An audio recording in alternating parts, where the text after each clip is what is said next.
Okay, right. TGPSC పక్షాలన అన్నది Congress party అధికారంలోకి వస్తే మరి ఇప్పటికి 18 నెలలు అవుతుంది అధికారంలోకి వచ్చి, మరి అది మన ఇంప్లిమెంట్ అవుతుంది ఈ రాష్ట్రం? ఈ మాట జోటనే అన్న. ప్రక్షాళన ఎక్కడ జరిగిందన్న? ఎవరికి ఇచ్చినావు నువ్వు? ఇది నీకు అనుకూలమైనటువంటి మనుషులకు దాంట్లో నువ్వు కమిషన్ మెంబర్లకు ఇచ్చడం అదా? మరి మహేందర్ రెడ్డిని ఎందుకు మళ్ళీ కూర్చోబెట్టినావు? నువ్వు సోమాజిగూడ ప్రెస్ క్లబ్లో యాత్రలు పెడితివి, మీటింగ్లు పెడితివి, సభలు పెడితివి, సరూనగర్ స్టేడియంలో యూత్ డిక్లరేషన్ అంటివి. కాబట్టి ఇన్ని రకాలుగా మాట్లాడి నువ్వు టీజీపీఎస్సీ ప్రక్షాళన ఎవరు ఉన్నారు దాంట్లో? నువ్వు ప్రక్షాళన చేసి ఏం చేసినావు? అసలు ఎంతమందిని రిక్రూట్మెంట్ చేసినావు చెప్పు. ఇవన్నీ పక్కన పెడదాం. టీజీపీఎస్సీలోనే ఎంతమందిని ఎగ్జామ్ పెట్టి గవర్నమెంట్ ఉద్యోగస్తులను నువ్వు దాంట్లో రిక్రూట్మెంట్ చేసుకున్నావు? దీనికైనా ఒక శ్వేతపత్రం రిలీజ్ చేయి. ఇంతమంది ఉన్న ప్రభుత్వంలో వాళ్ళే ఉన్నారు. అవుట్సోర్సింగ్ కాంట్రాక్ట్స్ అదే ఉన్నది వ్యవస్థ. కాంట్రాక్టు అవుట్సోర్సింగ్ వ్యవస్థనే ఉన్నది. అంటే మోతీలాల్ నాయక్ ఒక ఫేక్ ఆర్టిస్ట్ మాత్రమే. ఆయన చేసేటివన్నీ బూటకం, కేవలం ఆయన అవసరాల కోసం చేస్తుంటాడు అని చెప్పేసి యూనివర్సిటీ నుండి అసెంబ్లీ దాకా ముట్టడి చేశారు మీరు. సో ఇందిరా పార్క్లో ధర్నా చేశారు, యూనివర్సిటీలో ఎన్నోసార్లు చేశారు జాబ్ క్యాలెండర్ అనేది. కానీ మోతీలాల్ నాయక్ మాత్రం ఫేక్ ఆర్టిస్టు అని చెప్పేసి అంటుంటారు. ఇది ఎంతవరకు కరెక్ట్? ఇది ఏంది? మొన్నటికి మొన్న మీరు 4 తారీఖు నాడు సెక్రటరియట్ ముట్టడి చేస్తున్నాము అన్ని ఆల్ పార్టీలను కలుపుకొని అని చెప్పారు. మళ్ళీ మీరు ఆ దరిదాపు ఏరియాలో కూడా లేరు. సో అది ఫెయిల్యూరు. అంటే మీరు మాత్రం ప్రభుత్వం అన్నట్లే, ప్రభుత్వ పెద్దలు అన్నట్లే మీరు ఫేకేనా? ఇప్పుడు నేను ఫేక్ అని ఎట్లా అనుకుంటున్నారు? ఫేక్ మనిషితో గవర్నమెంట్ భయపడుతుందా? ఫేక్ మనిషితో గవర్నమెంట్ భయపడుతుందా? ఫేక్ మనిషితో గవర్నమెంట్ భయపడుతుందా? ఫేక్ మనిషికి సిపిఐ సిపిఎం లాంటి పార్టీలు సపోర్ట్ చేస్తారా? ఫేక్ మనిషి అయితే ఆ రోజు దీక్ష చేసినప్పుడు ఈ తెలంగాణ మొత్తం ఎందుకు కదిలొచ్చింది? ఫేకే నేను ఫేకే అయితే అన్ని పొలిటికల్ పార్టీస్ ఎట్లా ఎందుకు సపోర్ట్ చేస్తున్నారు? నేను ఫేకే అయితే నేను ప్రెస్ మీట్ పెట్టినప్పుడల్లా నువ్వు ఎందుకు అతి త్వరలో అని చెప్పేసి నిరుద్యోగులు నేను పెట్టినప్పుడల్లా నువ్వు ఇమీడియట్గా నువ్వు అప్పుడు ఎవడెవడో ఎక్కడెక్కడ దాక్కులు అందరూ వచ్చి మళ్ళీ స్టూడియోలో మాట్లాడడం ఎందుకు చేస్తారు? నేను ఫేకే అయితే నేను ర్యాలీలు చేస్తే నేను రిప్రజెంటేషన్లు ఇస్తే నువ్వు ఎందుకు భయపడుతున్నావు? నేను ఫేకే అయితే నేను టీజీపీఎస్సీ సెక్రటరీ ముట్టడికి పిలిపి నేను ఇచ్చినప్పుడు అన్ని వర్గాల ప్రజలను నేను ఏకం చేసినప్పుడు తెలంగాణ నువ్వు అదే సెక్రటరీ ముందల 33,000 నుంచి 4,000 మంది పోలీస్ వ్యవస్థను బలగాన్ని దించుతుంది. నేను ఫేకే అయితే నువ్వు యూనివర్సిటీస్లో నిరుద్యోగులను ఎట్లా నిర్బంధం చేస్తుంది? నేను ఫేకే అయితే దిల్సునగర్లో ఉన్నటువంటి నువ్వు మెట్రోకి మనిషికి హాస్టల్కి అశోక్ నగర్ కావచ్చు, ఉస్మానియా యూనివర్సిటీ కావచ్చు, నువ్వు జిల్లాలో లైబ్రరీ కావచ్చు, తండాల్లో కావచ్చు, గ్రామాల్లో కావచ్చు, ఎవరిని పడితే వాళ్ళని ఇష్టం వచ్చినట్టు కాదు. ఎందుకు అరెస్ట్ చేసినాను?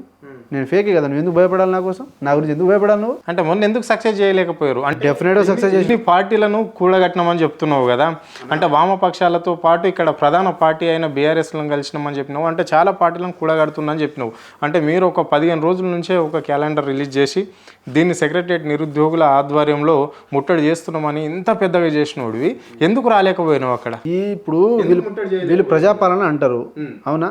ప్రజాపాలనలో నిర్బంధాలు ఉంటాయా? ఉండకూడదు కదా. నువ్వు భయపడినోడివి ఎందుకు దిల్సునగర్ మెట్రోలో మొత్తం దిగ్బంధం చేస్తున్నావు?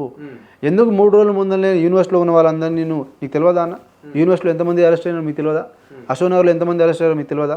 దిల్సునగర్లో ఎంతమంది అరెస్ట్ అయ్యారో తెలియదా? జిల్లాలో ఉన్న లైబ్రరీలో వాళ్ళు ఎంతమంది అరెస్ట్ అయ్యారో తెలియదా? మిర్యాల కూడా 50 మంది అరెస్ట్ అయినారు తెలుసా? 1000 మంది అరెస్ట్ అయినారన్నా. 1000 మందిని 2 రోజుల ముందరే నువ్వు అరెస్ట్ చేసేవి. మరి మీరు ఎక్కడ అయ్యారు? నేను స్ట్రాటజీగా స్టెప్ బై స్టెప్ అక్కడ టీజీపీఎస్సీ ముట్టడి దగ్గర జరిగిన నిరుద్యోగులు ఎక్కడి నుంచి వచ్చినారు అనుకుంటున్నావు? ఎవరు పంపించినారు? మేము 2 o'clock 3 o'clock నేను ఉస్మానియా యూనివర్సిటీ నుంచి 10 మంది 20 మందిని వేసుకొని వస్తుంటే 10 మందిని 20 మందిని వేసుకొని మేము స్టార్ట్ అవుతూ ఉంటుంటే అది ఏమైందంటే ఆ క్యాబ్ ఓడికి ఆ చెట్టు కింద అంటే మా యూనివర్సిటీ ముందల వరకు ఆ క్యాబ్ రాలేకపోవడం వల్ల మేము ఎక్కే ప్రాసెస్లో అక్కడ మొత్తం మఫ్తీలో 100 మంది పోలీసులు ఉన్నారు ఉస్మానియా యూనివర్సిటీలో మఫ్తీలో. ఎన్సీసీ గేట్ దగ్గర నుంచి మొదలు పెడితే హాస్టల్ వరకు 3 రోజులు జల్లెడ పెట్టినారు. నేను అదే ఉస్మానియా యూనివర్సిటీలో ఉన్నాను 3 రోజుల నుంచి. నేను మరి నేను 3 రోజుల ముందు అంటే నన్ను పట్టుకోవాలంటే పట్టుకోవచ్చుగా. అంటే నీ ఫోన్ స్విచ్ ఆఫ్, నీ సిగ్నలే ఉండదు, నిన్ను ఎట్లా పట్టుకుంటారు? నన్ను పట్టుకోవడానికి విశ్వ ప్రయత్నాలు చేసినారు. ఈ హైదరాబాద్లో నా స్ట్రాటజీస్ నాకు ఉన్నాయి కానీ చెప్తున్నాను. నేను అల్టిమేట్గా అక్కడ నుంచి ఉస్మానియా యూనివర్సిటీ నుంచి తీసుకుపోతున్న ప్రాసెస్లో అక్కడ నుంచి పోవాలి, అటాక్ చేయాలి. 3 o'clock కల్లా అక్కడ ఉన్న ఒకే ఒక ఆప్షన్ బీఆర్కే భవన్ ఒకటే ఉన్నది, ఓపెన్ గేట్, ఓపెన్ రూట్. మీకు తెలియదా? ఎంతమంది పిల్లల్ని ఎక్కడెక్కడ అరెస్ట్ అయ్యారు మీకు తెలియదా? డివైఎఫ్ఐ వాళ్ళు రాలేదా? బీఆర్ఎస్ వాళ్ళని నువ్వు ముందు చేస్తేవి, బీజేపీ వాళ్ళని ముందు చేస్తేవి. అన్ని పొలిటికల్ పార్టీస్ని మన మన గోవర్ధన్ అన్న వాళ్ళని ఏది సిపిఐ ఎంఎల్ వాళ్ళని అరెస్ట్ చేసేవి, ఉస్మానియా యూనివర్సిటీలో విద్యార్థి నాయకులను అరెస్ట్ చేసేవి. రాష్ట్రం మొత్తంలో ఇలాంటి తెలంగాణ వచ్చాక ఇలాంటి ముట్టడి అనేది చరిత్రలో ఇదే ఫస్ట్. తెలంగాణలో కూడా ఇట్లాంటి ముట్టడి జరగలేదు. చాలా మంది ఫెయిల్ అనుకుంటున్నారు, అంటే నువ్వు సక్సెస్ అంటున్నావు. 100% సక్సెస్. 4000 మంది పోలీసులు వ్యవస్థలను పెట్టి ఒక్కొక్కరిని 3 రోజుల ముందరే అరెస్ట్ చేసి 30 తిప్పలు పడ్డారు మీరు. ఎందుకు మీకు అంత భయం? దిల్సునగర్లో ఉన్న పిల్లల్ని ఎందుకు కంట్రోల్ చేయడానికి ప్రయత్నం చేసినారు? అశోక్ నగర్, ఉస్మానియా యూనివర్సిటీ, దిల్సునగర్, మిగతా జిల్లాలో లైబ్రరీలో విలేజెస్లో ఉన్న వాళ్ళని 1000 మందిని అరెస్ట్ చేస్తే అది నువ్వు సక్సెస్ కాదా అన్న? మీకు అన్నీ తెలిసి కూడా మీరు ఇట్లా మాట్లాడుతారు. మీకు తెలియదా? 1000 మందిని అరెస్ట్ కాలేదా? చెప్పండి, అయినారా లేదా? లెక్కల ప్రకారం తక్కువ చెప్పారు కదా పోలీసులు. వాళ్ళు చెప్తారు 1000 మంది అరెస్ట్ అవ్వలేదా నిరుద్యోగులు? నీకున్న ఇన్ఫర్మేషన్ అది.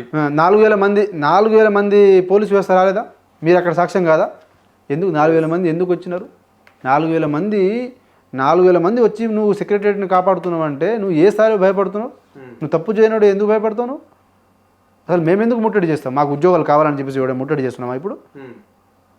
తెలంగాణ నిరుద్యోగ జేఏసీ ఆధ్వర్యంలో నేను ఈ యొక్క సందర్భంగా కూడా నేను చెప్పాలనుకున్న విషయం ఏంటంటే, యావత్ తెలంగాణలో ఉన్నటువంటి తెలంగాణ నిరుద్యోగ జేఏసీ ఆధ్వర్యంలో తలపెట్టినటువంటి ఈ కార్యక్రమం ఏదైతే ఈ సెక్రటరియట్ హలో నిరుద్యోగి చలో సెక్రటరియట్ ముట్టడి అనే కార్యక్రమం కోసం విజయవంతం అవ్వడం కోసం ప్రతి ఒక్కరూ మాకు మద్దతు ఇచ్చిన ప్రతి సిపిఎం పార్టీ రాష్ట్ర కార్యదర్శి గారిని, జాన్ విశ్లేణ గారిని, ఆ రోజు మీరు వచ్చినారు, అక్కడి నుంచి కావచ్చు, హరిశనన్ కావచ్చు, ఇటు బీజేపీ నుంచి అన్ని బండి సంజయ్ అన్న కావచ్చు, లేదంటే ఇటు ఈటెల రాజేంద్ర అన్న కావచ్చు, వీళ్ళందరినీ కలుసుకుంటూ రాకేష్ రెడ్డి అన్న గారు కావచ్చు, రాణి రుద్రమరెడ్డి గారు కావచ్చు, ఇటు సైడ్ పోతే మన న్యూ డెమోక్రసీ ఎంఎల్ గోవర్ధన్ అన్న గారు కావచ్చు, ప్రసన్న హరికృష్ణ గారు కావచ్చు, అశోక్ సార్ గారు కావచ్చు, ఇలా తెలంగాణ సమాజం మొత్తం నిరుద్యోగ యువత కోసం అండగా నిలబడింది. ముఖ్యంగా అక్కడ ఉన్నటువంటి ఉస్మానియా యూనివర్సిటీ విద్యార్థి నాయకులు కావచ్చు, కుల సంఘాల నాయకులు కావచ్చు, ఎవరు నిలబడలేదన్న. మేము ఫేకే అయితే అందరు కదులుతారా? తెలంగాణ రాష్ట్రానికి సాధించడం కోసం ఎలా అయితే కదిలినామో అలా కదిలి వచ్చినాం మొన్న. అలా కదిలి వచ్చినాం కాబట్టి ఆ భయం అనేది వాళ్ళకు అణువున్నది వాళ్ళకు. కాబట్టి మేము ఎక్కడ కూడా ప్రతి ఒక్కరూ మాకు ఎవరైతే మద్దతు ఇచ్చినారో వాళ్ళందరికీ కూడా యావత్ తెలంగాణ నిరుద్యోగ యువత తరపున ఎప్పుడు కూడా తెలంగాణ నిరుద్యోగ యువత మీకు రుణపడి ఉంటుంది. మీరందరూ మాకు సపోర్ట్ చేసినందుకు మేము ధన్యవాదాలు తెలుపుకుంటున్నాం. ఎందుకంటే నేను ఒక విషయం అన్న, మోర్ దాన్ కాంట్రవర్సీస్ కావచ్చు, లేదంటే పర్సనల్గా ఇంకోటి కావచ్చు, కానీ ఇవన్నీ పక్కన పెడితే మీకు తెలుసు జాబ్ క్యాలెండర్ ఇంప్లిమెంట్ అయిన తర్వాత అంటే జాబ్ క్యాలెండర్ ప్రకటించిన తర్వాత డిసెంబర్ 16 తర్వాత నుంచి నేను మొదలుపెట్టిన.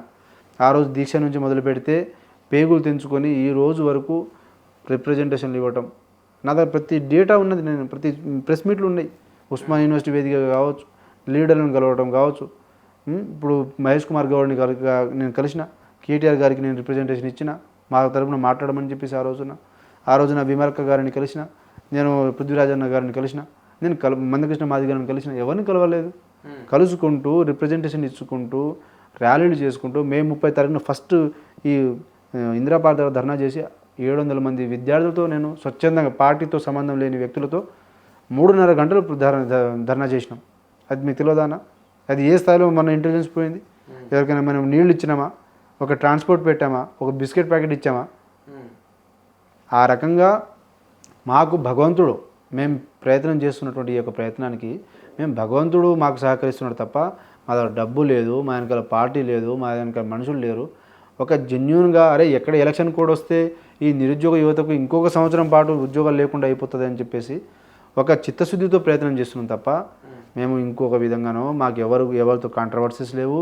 మేము ఎవరిని కూడా ఇప్పుడు కూడా మేము ముఖ్యమంత్రి గారికైనా కాంగ్రెస్ పార్టీకైనా మేము రెస్పెక్టబుల్గానే సబ్మిషన్ చేస్తున్నాం. ఇంత అగ్రెసివ్ వచ్చేస్తున్నాం, ప్రళయం వచ్చేస్తుంది, మీరు ఇంకా అదే మాటలు మాట్లాడితే మాత్రం మీరు చాలా నష్టపోతారు. ఇప్పుడైనా కళ్ళు తెరుచుకొని రావాల్సినటువంటి ఏదైతే 2 లక్షల ఉద్యోగాలు ఉన్నాయో అవి ఎలక్షన్ కోడ్ కంటే రాకముందనే, లోకల్ బాడీ ఎలక్షన్స్ కంటే ముందనే మీరు నోటిఫికేషన్ విడుదల చేసి పోవాలని నేను రిక్వెస్ట్ చేస్తా ఉన్నా. చేయకపోతే నేను మీ యొక్క తమ్ముడుగా, నేను మీ పార్టీ రావాలని కోరుకున్న వ్యక్తిగా మీకోసం ఈ తెలంగాణ నిరుద్యోగ చేసి ఫామ్ చేసి కొట్లాడిన వ్యక్తిగా మీ మంచి కోరి మాట్లాడినట్టుగా మంచి కోరే వ్యక్తిగా నేను చెప్తున్నా. ఎలక్షన్ కోడ్ లోకల్ బాడీ ఎలక్షన్స్కి కనుక మీరు నోటిఫికేషన్ విడుదల చేయకుండా పోతే మీకు ఇదే చివరి నోటిఫికేషన్, మీకు ఇదే చివరి ఎలక్షన్స్ అవుతుంది. ఇది ఒకవేళ ఇప్పుడు రెండు అంశాలు ఉన్నాయి. ఒకటి, ఎలక్షన్ కోడ్ కంటే ముందలే మీరు నోటిఫికేషన్ విడుదల చేయాలి. ఒకవేళ అలా కాకుండా మీరు కనుక ఎలక్షన్స్కి పోతే అదే చివరి ఎలక్షన్స్ ఎట్లా చేస్తామంటే, ఆ ఎలక్షన్ కోడ్ వచ్చాక ప్రతి గ్రామానికి మేము అదే బస్సు యాత్ర స్టార్ట్ చేసామో అదే బస్సు యాత్రతో మొదలు పెడతాం. ఈ లోకల్ బాడీ ఎలక్షన్స్లో వీళ్ళని చిత్తుగా ఓడగొట్టమని చెప్తాం. అక్కడ ఒకటి. అక్కడి నుంచి సరూనగర్ స్టేడియంకి వస్తాం. అక్కడి నుంచి సీదా ఢిల్లీకి పోతాం. ఢిల్లీ నుంచి తమిళనాడు, ఢిల్లీ నుంచి బీహార్, ఢిల్లీ నుంచి ఉత్తరప్రదేశ్. ఎక్కడ రాహుల్ గాంధీ తిరిగితే అక్కడ మేము పోయి అతనికి ఎగనెస్ట్గా ప్రచారం చేస్తాం. వాళ్ళు చేసినటువంటి మోసాలని దేశవ్యాప్తంగా వివరించే ప్రయత్నం చేస్తాం. తెలంగాణలో జరిగిన మోసాలను 100%గా వీళ్ళని విడిచిపెట్టి, నేను ఇంకో మాట కూడా చెప్తున్నా. నేను ఆ రోజు దీక్ష విరమించినప్పటి నుంచి మొదలు పెడితే ఈ రోజు వరకు పేగులు తెంచుకొని ఈ తెలంగాణ నిరుద్యోగ యువత కోసం ఒకటి నిలబడాలి అండగా అని చెప్పేసి ఆ రోజు ఒక కమిట్మెంట్ ఏదైతే ఉన్నదో, ఆ రోజు నన్ను కోట్లు తీసుకున్నానని చెప్పేసి అన్నారు. అవునా? ఢిల్లీకి పోయినప్పుడు ఈ పార్టీ ఆ పార్టీ ఉందని చెప్పేసి అన్నారు.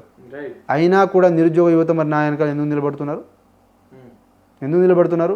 ఆ క్యారెక్టరు, ఆ నిజాయితీ, ఆ కమిట్మెంట్ మాటల కంటే చేతలు ఎక్కువ ఉన్నాయి. కాబట్టి ఎవరన్నా రిప్రజెంటేషన్ ఇచ్చింది, ఎవరన్నా ముట్టడిలు చేసింది, ఎవరన్నా ఇంద్రపాల్ గారు ధర్నాలు పెట్టింది, ఎవరన్నా ర్యాలీలు తీసింది, ఎవరు కాన్స్టాంట్గా 16 నెలల నుంచి ఏ లీడర్లు, ఇంతమంది లీడర్లను 10 మందిని వేసుకొని తిరిగిపోయి చెప్పి ఈ నిరుద్యోగుల కోసం ఎవరు కొట్లాడుతున్నారు నోటిఫికేషన్ గురించి?